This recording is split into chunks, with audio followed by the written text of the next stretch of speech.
महाराष्ट्रातल्या पहिल्या ग्रामीण कृषी सहकार मराठी साहित्य संमेलनाच्या निमित्तानं या व्यासपीठावर उपस्थित असलेले त्या संमेलनाचे अध्यक्ष, आम्हा सर्वांचेच मार्गदर्शक आदरणीय चोरगे सर, त्या कार्यक्रमाचे स्वागताध्यक्ष सन्माननीय कोकण कृषी विद्यापीठाचे कुलगुरू भावे सर, त्या विभागाचे लोकप्रिय आमदार आदरणीय शेखर सर, पोपटरावजी पवार, व्यासपीठावर उपस्थित असलेले सन्माननीय देशपांडे साहेब, व्यासपीठावर उपस्थित असलेले आमचे दोन्ही नगराध्यक्ष सदानंद चव्हाण साहेब, प्रकाश देशपांडे साहेब, व्यासपीठावरील सर्व सन्माननीय मान्यवर आणि या महाराष्ट्रातल्या पहिल्या संमेलनासाठी उपस्थित असलेले सर्व सन्माननीय साहित्यिक बंधू आणि भगिनींनो, जास्त वेळ मी काही घेणार नाही, पण या संमेलनाला जिल्ह्याचा पालकमंत्री म्हणून मी शुभेच्छा देतो आणि चोरगे सर तुम्हाला मनापासून धन्यवाद देतो की मुद्दाम याचा उल्लेख महाराष्ट्रातलं पहिलं साहित्य संमेलन असा केला. ग्रामीण भाषा, ग्रामीण साहित्य याच्यामध्ये मतमतांतर होऊ शकतात, पण सावर्ड्याच्या आतल्या बाजूला असलेल्या ग्रामीण भागातलं हे महाराष्ट्रातलं पहिलं संमेलन आहे. पण काही लोकांची आयडेंटिटी बनलेली आहे. साहित्य संमेलन कुठे घ्यायचं, विश्व मराठी संमेलन कुठे घ्यायचं, बाल साहित्य संमेलन कुठे घ्यायचं, महिला संमेलन कुठे घ्यायचं. काही लोक आमच्याकडे मागणी करतात, त्याचा आम्ही मान्य करतो, तो आमचा होतो, आणि त्याचं मान्य करत नाही देशपांडे साहेब, तो आमच्या विरोधात जातो. आणि म्हणून आमच्या सगळ्यांच्या संकल्पनेतनं विश्व मराठी संमेलन जेव्हा आम्ही सुरू केलं, तरी मला असं वाटतं की त्याचे पहिले मंत्री ते दीपक केसरकर साहेब होते, आणि त्यांनी एक ठराव घातला होता की ते संमेलन फक्त मुंबई आणि MMR रिजन मध्ये करावं. मागच्या वर्षीचं विश्व मराठी संमेलन आम्ही पुण्यामध्ये केलं, आणि या वर्षीचं विश्व मराठी संमेलन हे कुसुमाग्रजांच्या नगरीमध्ये नाशिकला आपण करतो. त्याचं कारणच एवढं आहे की महाराष्ट्रातली मंडळी जी परदेशामध्ये असतात त्यांना मुंबई आता माहिती आहे, परंतु ज्या ज्या साहित्यिकांनी जी जी नगरी वसवली साहित्याच्या रूपानं, ती देखील परदेशातल्या लोकांना बघता यावी म्हणून दरवर्षी विश्व मराठी संमेलन आम्ही प्रत्येक जिल्ह्यामध्ये करायचा निर्णय घेतला. आणि यावेळी देखील 27, 28 आणि 1 तारखेला हे नाशिकमध्ये आपण फार दिमागदार पद्धतीने करतो. मी मगाशी देशपांडे साहेब तुमचं भाषण पूर्ण ऐकलं, म्हणजे मी जरी इथं नसलो तरी कोणाचं कुठं काय चाललंय त्याच्यावर मी चांगली नजर ठेवतो, म्हणून हल्ली 99% मी यशस्वी होतो राजकारणात. मी अतिशय चांगला बॅरिस्टर नाथपै साहेबांचा या ठिकाणी उल्लेख केला. खरं तर आम्हाला महामार्ग राज्यकर्त्यांना बॅरिस्टर नाथपै साहेबांनी आखून दिलेला आहे, तर त्याच्यावर आम्ही चाललो तर कोकणाचा विकास नक्की करू शकतो. ही आमच्यामध्ये जर भावना असेल तरच हे घडू शकतो, नाहीतर काही घडू शकत नाही. माझ्या सुदैवानं मी सिंधुदुर्ग जिल्ह्याचा पालकमंत्री होतो, आणि त्यांची एक नात आहे आदिती नावाची, आपल्याला माहित असेल. तिने एक संकल्पना माझ्याकडे मांडली आणि बॅरिस्टर नाथपैंचं स्मारक हे सिंधुदुर्गामध्ये असावं अशा पद्धतीची भूमिका त्यांनी घेतली. आणि मी केलं म्हणून सांगत नाही, पण मी स्वतःला भाग्यवान समजतो की माझ्या सिंधुदुर्गातल्या DPCच्या 2 कोटी रुपयाच्या फंडातनं देशातलं पहिलं बॅरिस्टर नाथपै साहेबांचं स्मारक हे वेंगुर्ल्यामध्ये आम्ही करू. पण एवढ्यावरच आपण थांबलो नाही. ज्या प्राध्यापक मधु दंडवतेंनी कोकण रेल्वेसाठी योगदान दिलं, त्या प्राध्यापक मधु दंडवतेंचं नाव देखील सावंतवाडीमध्ये असलेल्या मुंबई विद्यापीठाच्या उपकेंद्राला असावं ही भूमिका आपण घेतली. आपण सावंतवाडीतच थांबलो नाही, तर ज्या पद्मविभूषण धनंजय कीरानी जगातलं सगळ्यात चांगलं अनुवाद केलेलं डॉक्टर बाबासाहेब आंबेडकरांचं इंग्रजीमधलं पुस्तक लिहिलं, त्या धनंजय कीरांचं नाव आपण पहिल्यांदा रत्नागिरीच्या मुंबई विद्यापीठाच्या उपकेंद्राला दिलं. पण हे काय उदय सामंतचा मोठेपणा होण्यासाठी दिलं नाही, पण आमच्या पुढच्या पिढीला धनंजय कीर कोण होते, बॅरिस्टर नाथपै कोण होते, मधु दंडवते कोण होते कळलं तरी पाहिजे. आणि म्हणून माझी मराठी भाषेचा मंत्री म्हणून साहित्यिकांना विनंती आहे की एक मात्र नक्की आहे की साहित्य संमेलनांमध्ये राजकारण्यांचा उद्धार केल्याशिवाय साहित्य संमेलन संपतच नाही. त्याच्यामुळे आम्हाला किती अनन्यसाधारण महत्व आहे साहित्य संमेलनामध्ये आपल्या सगळ्यांच्या लक्षात आलं असेल. पण मी अनेक वेळा सांगितलं की राज्यकर्त्यांचा तुमच्यामध्ये हस्तक्षेप अजिबात होता नाही. आता उद्या माझी नाशिकला मिटिंग आहे पुरस्काराची. मी सदानंद मोरेंना कालच सांगून टाकलं की तुम्ही 5 लोकांनी माझी सही शिल्लक ठेवून जो काही निर्णय घ्याल तो मला मान्य आहे. माझा एकही माणूस स्वतःचा नाही की ज्याला मला पुरस्कार द्यायचा. म्हणून अशा गोष्टी जर आपण विभागामध्ये करायला लागलो तर मातृभाषा देखील टिकेल आणि जे मातृभाषा टिकवण्याच्या गोष्टी करतायत ते देखील टिकतील असं माझं मंत्री म्हणून मत आहे. कदाचित याच्यावर फार मोठं त्याला वादांगी म्हणत नाही पण चौकडी होऊ शकतात. मध्ये एकानं असं लिहिलं की मी अनेक साहित्य संमेलनाला उपस्थित राहतो. त्याचं एक कारण आहे, अडाण्यांचं सरदार होण्यापेक्षा विद्वानांचं गुलाम झालेलं चांगलं असतं. आणि म्हणून मी साहित्य संमेलनाला उपस्थित राहतो आणि विद्वानांकडनं अनेक गोष्टी ऐकून घेतो, पण सगळ्याच करतो अशातला पण भाग आहे. माझ्या मनाला जे पटतं ते मी नक्की करतो आणि म्हणूनच या महाराष्ट्राच्या इतिहासामध्ये पहिल्यांदा छत्रपती शिवाजी महाराजांच्या नावानं मराठी भाषेचं वैश्विक केंद्र आम्ही लंडनमध्ये करतोय, हा देखील महाराष्ट्राचा अभिमान आहे. कोण गेलो होतं आजपर्यंत JNU मध्ये? जवाहरलाल नेहरू इन्स्टिट्यूट मध्ये राज्यकर्ते जायला साहेब घाबरतात. पोपटराव पवार साहेब माहिती आहे ना. आणि मी ज्यावेळी गेलो तेव्हा मला असं सांगण्यात आलं की मुलं तुम्हाला हाकलून देखील घेऊ शकतात. ही सगळी मानसिकता करून घेऊन गेलो होतो.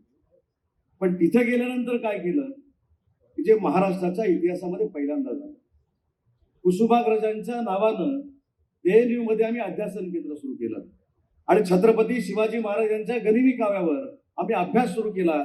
हे पहिल्यांदा इतिहासामध्ये घडलं आणि JNU मध्ये तो आता अभ्यास सुरू झालेला आहे. ती काही टीका करत असतात त्यांच्याकडे काही मी लक्ष देतच नाही. मी असं म्हणतो ते स्वतःच्या कर्मानं जे काय करायचे करतील. परंतु मराठी भाषेच्या निमित्तानं जो स्वर्गीय सरांनी या ठिकाणी उल्लेख केला की मराठी भाषेचं खातं आहे, स्वर्गीय सर बहुतेक माईक माझ्यासाठी पण असंच करायला लागलाय, पण मराठी भाषेचं खातं आहे हे सगळ्यात माझ्या दृष्टीनं महत्वाचं खातं आहे. मराठी भाषा भवन आज 100 कोटी रुपये खर्च करून आम्ही गिरगाव चौपाटीवर उभारतोय. साहित्यिकांना अभ्यास करायला कुठे जागा नव्हती, ती शासनाची जागा असावी म्हणून 30 कोटी रुपये खर्च करून आम्ही ऐरोलीमध्ये अतिशय चांगल्या पद्धतीचं उपकेंद्र उभारतो. आणि म्हणून मला असं वाटतं की साहित्यिकांनी, खरं तर हे मी बोलण्याचं धाडस करू नये, साहित्य संमेलनांवर जे काय आपण चर्चासत्र ठेवतो, जे काय आपण भाषणं ठेवतो, एवढ्या पुरतं मर्यादित न राहता मराठी भाषा विभागाचे तुम्ही मार्गदर्शक आहात, सल्लागार आहात म्हणून 365 दिवस आमच्या बरोबर काम केलं पाहिजे. मी आता इथे गवस साहेबांचं भाषण ऐकत होतो.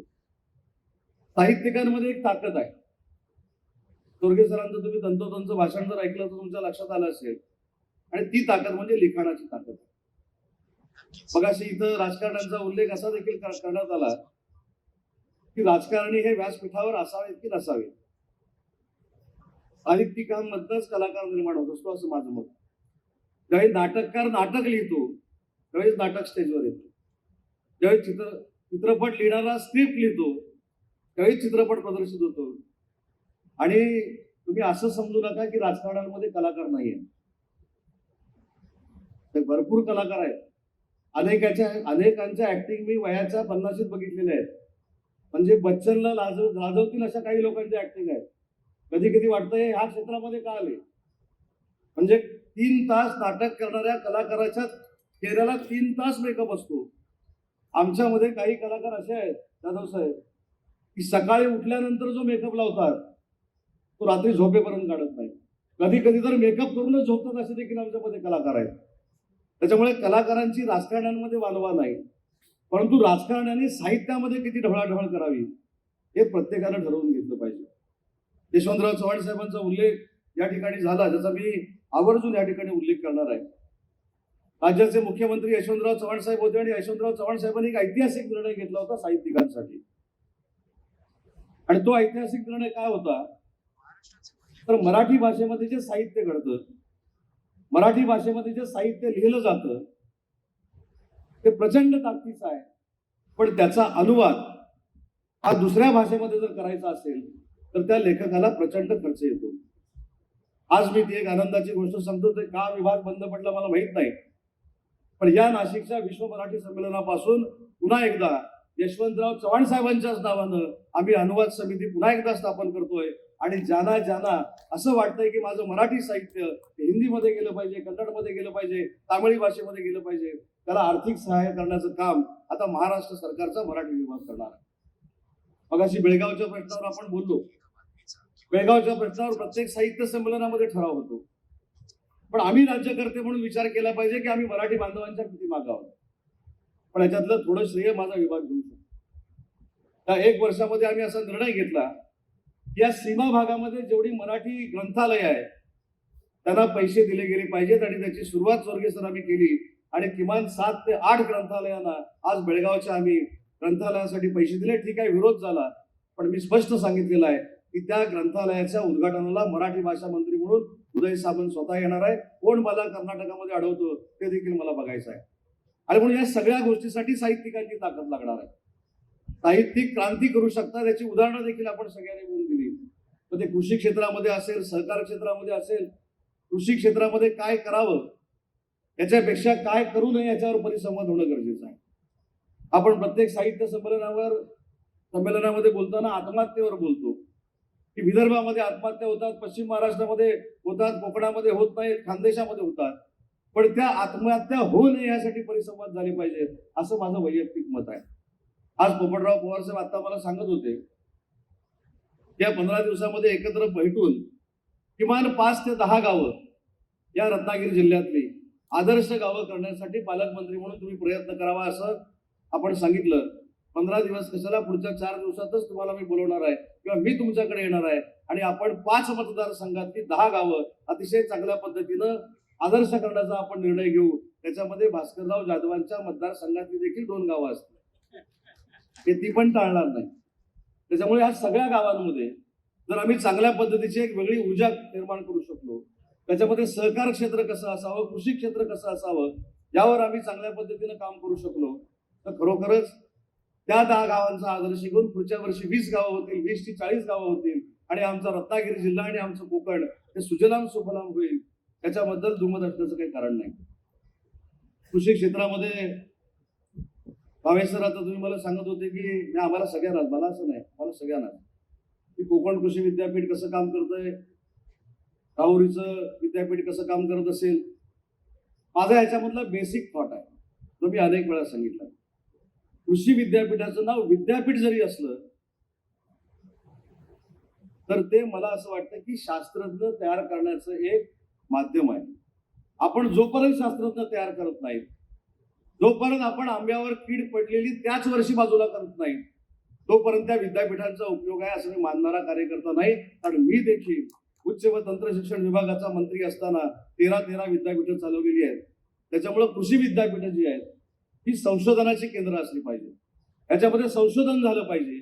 आणि हे संशोधन होत असताना आपला जे आंबा असेल, काजू असेल, आपल्याकडची सगळी जी फळं असतील किंवा जी काही शेती असेल ती आहे त्याच्यापेक्षा कशी विकसित होईल आणि त्याच्याकडनं मिळणारं जे आपल्याला प्रॉडक्ट आहे याची उत्पादन क्षमता ही आहे त्याच्यापेक्षा चौपट कशी होईल याच्यावर कृषी विद्यापीठानं अभ्यास केला गेला पाहिजे असं माझं मत आहे. कारण शेवटी कृषी विद्यापीठ आता 2 वर्षापूर्वीचा आपण या ठिकाणी किस्सा सांगितला. मी शेखर सरांना तेच सांगत होतो की आंब्यावर जेव्हा कीड पडली, शासन म्हणून आमची भूमिका काय असते, आंब्यावर कीड पडली आणि शेतकऱ्यांनी मला सांगितलं की आंब्यावर जी कीड पडली त्याच्यावर औषध पाहिजे. मी कोकण कृषी विद्यापीठाच्या लोकांना पहिल्यांदा बोलवून घेतलं तेव्हा भावेसर नव्हते. विद्यापीठाच्या लोकांना विचारलं की तुम्ही औषध काय तयार केलंय का, ते म्हणजे तयार केलंय. ते औषध त्यांनी दाखवलं. मी पण पालकमंत्री मोठ्या कॉन्फिडन्सनं सांगितलं हे घ्या आणि मारून टाका. आंबा बागायतदारांनी सांगितलं मी 3 वर्षापूर्वीच मारलेला आहे. त्याच्यामुळे त्याच्यातला जो कंटेन होता तो आमच्या बागायतदारांनी 3 वर्षापूर्वी वापरलेला होता. त्याच्यामुळे मी संशोधन केंद्र का म्हटलं तर आपल्याकडे जागा हजारो एकर आहे, हजारो एकर. जर आपण 13 अकृषी विद्यापीठांचा विचार केला आणि तुमच्या कृषी विद्यापीठांचा अभ्यास केला तर किमान 25,000 एकर जागा या विद्यापीठांच्या अंतर्गत ओसाड पडलेली आहे. मी त्या खात्याचा मंत्री असताना काही ठिकाणी SRA प्रकल्प झालेले पण बघितलेला आहे.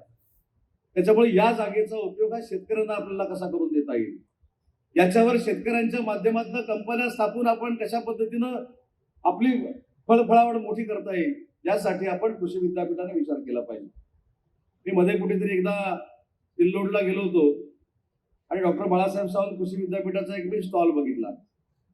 तर मला तिथले त्यावेळी मंत्री होते अब्दुल सत्तार, ते म्हणायला लागले की काय जबरदस्त स्टॉल आहे, जगातला सगळ्यात खेकडा म्हणलं तुमच्याकडे मोठा आहे, खेकडा तुमच्याकडे काहीतरी सगळ्यात मोठा आहे.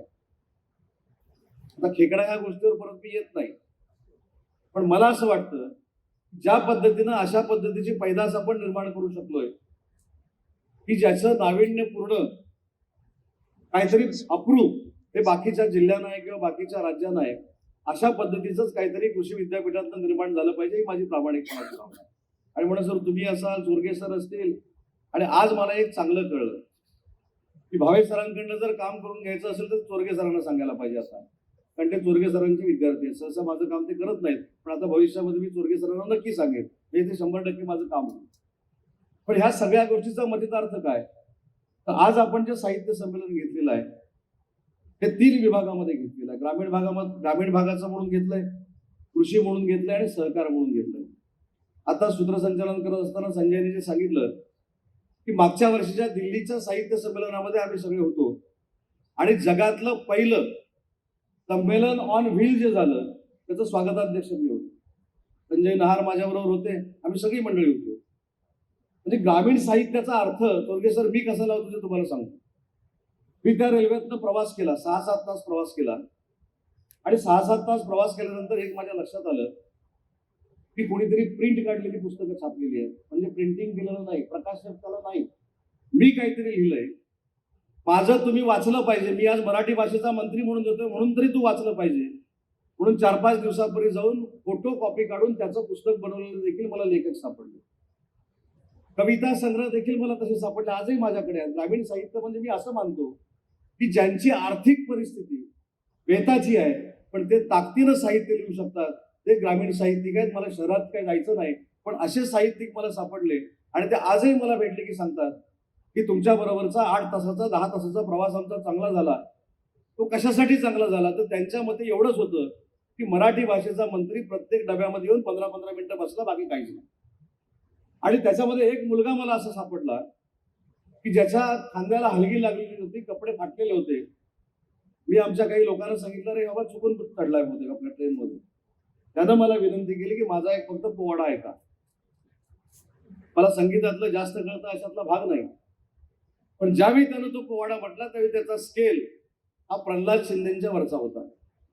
आता प्रल्हाद शिंदेचा स्केल काय होता हे संगीत जाणणाऱ्यांना अतिशय चांगल्या पद्धतीनं माहिती असू शकतं. त्यांच्या पलीकडचा स्केल एखादा ग्रामीण भागातला, खेडेगावातला, वाडीतला मुलगा जर म्हणू शकत असेल तर त्याला काय केलं पाहिजे, तर माझ्यासारख्या कार्यकर्त्यानं त्याला दिल्लीच्या व्यासपीठावर नेलं आणि त्या दिल्लीच्या व्यासपीठावर नेल्यामुळं त्याची जी ग्रामीण कला आहे आज ती भारतभर बघितली जाते, त्याला बोलवलं जातं, त्याच्या आवाजाचा मान सन्मान केला जातो. आणि म्हणून ही सगळी साहित्य जी आहे ती आपण एकत्र करून प्रेझेंट करणं म्हणजेच मला असं वाटतं की साहित्य संमेलन करणं. आणि या साहित्य संमेलनाचा पहिला मान चोरगे सर तुम्ही मिळवलात, त्याबद्दल मनापासून मी धन्यवाद देतो. यायला उशीर झाला त्याबद्दल देखील मनापासून जाहीर दिलगिरी आणि जाहीर माफी मागतो. कशामुळे झालं ते देखील जाहीर सांगतो. रत्नागिरीमध्ये आज मिलिटरीचा एक कार्यक्रम होता. कोस्टल म्हणजे समुद्र वाचवण्यासाठी काश्मीरवरनं 130 सायकलिस्ट जे निघालेले आहेत ते रत्नागिरीमध्ये आले होते आणि त्यांच्याबरोबर CISFचे सगळे अधिकारी होते. देशभक्तीपर गाण्यांचा कार्यक्रम होता आणि त्या कार्यक्रमात सर मी जर उठलो असतो तर उद्या परत काही लोकांना संधी चांगली मिळाली असती. म्हणून तुम्ही समजून घेऊ शकता, पण CISF वाले समजून घेऊ शकत नाही. या उद्देशाला फक्त उशिरा आलो, पण उशिरा आल्यामुळे भावे सर तुम्हाला परिसंवाद ऐकायला मिळाले म्हणून तुम्ही मला धन्यवाद दिले पाहिजे. असं मगाशी म्हटलं की उशिरा आल्यामुळे तुम्हाला परिसंवाद बघायला मिळाले, ऐकायला मिळाला, मला तुम्ही धन्यवाद दिले पाहिजे. मला माहित होतं यावेळी आपल्याला भावे सरांना काही करून 2 तास परिसंवाद ऐकायला लावायचेच आहे. देशपांडे साहेब तुमचं भाषण ऐकायला लावायचंच आहे, म्हणूनच मी उशिरा आलो असं समजा. पण भावे सर तुम्ही ज्या इच्छा या ठिकाणी मांडल्या तुम्हाला देखील धन्यवाद देतो की साहित्यिकाने लिहित असताना सकारात्मक देखील लिहिण्याची गरज आहे.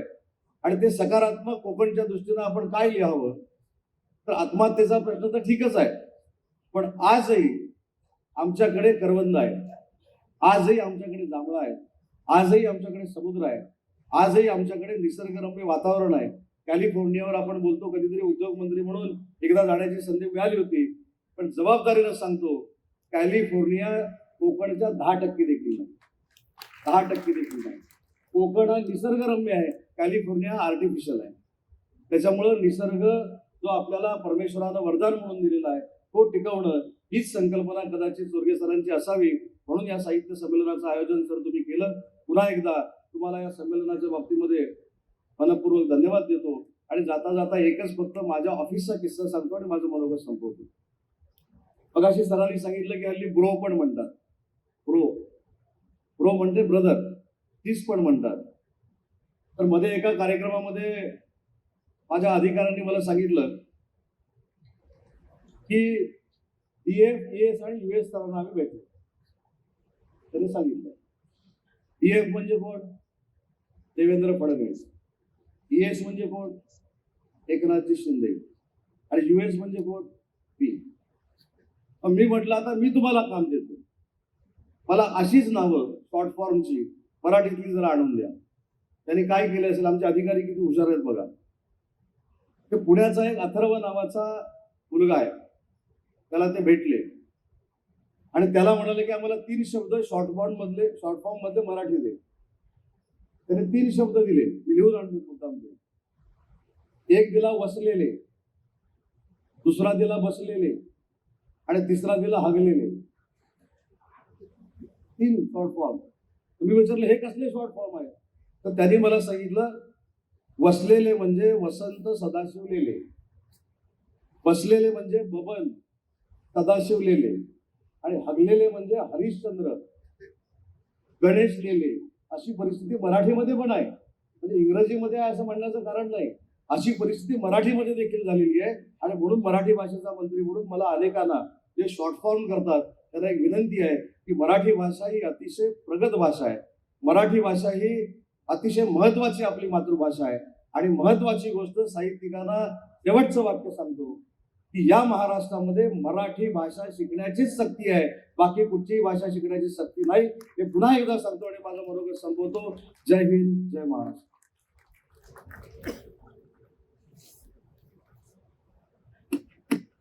धन्यवाद. राजकारणी लोक साहित्य संमेलनाच्या व्यासपीठावर का असावी हे सर्वांगीण भाषण ऐकल्यानंतर लक्षात येतं. आणि मराठी